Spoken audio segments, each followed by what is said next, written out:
My friend Jaron, who is an airline pilot, hit me up and said he wanted to go flying. It's been a while since he's flown the 172. He's being used to flying the big jets. He wanted to get reacquainted with his roots. And he heard about our butter challenge and wanted to come and try it.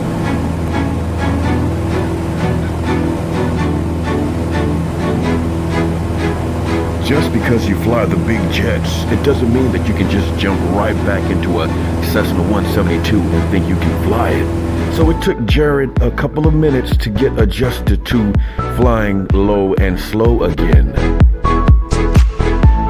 But he was up for the challenge and intended to grease the landing to give us a butter.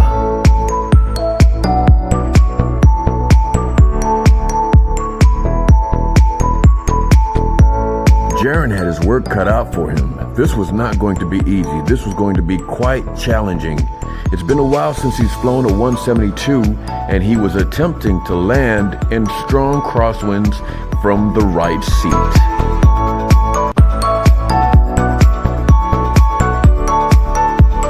By the time we were turning on base, I could see he had a little bit more confidence. So I was convinced that he could do it. I was convinced that he could give us a butter on the first try. Let's see.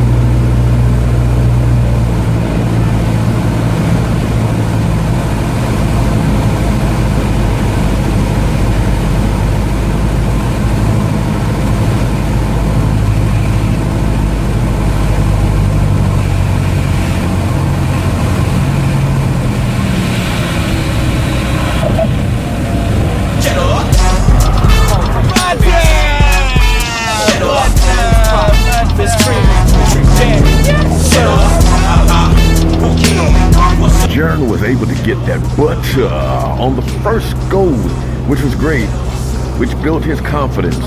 So we decided to go around for another one. But this time, the winds had picked up. The winds was blowing from the left, really strong now. So the challenge was still there.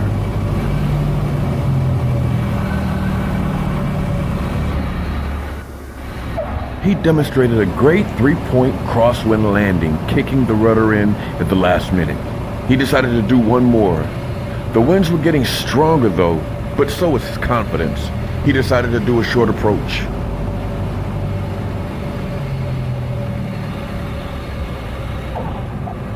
And nailed the landing, holding the center line and with a strong wind. He did a good job. Ladies and gentlemen, this is how it's done. All right, that's how it's done. And as always, that was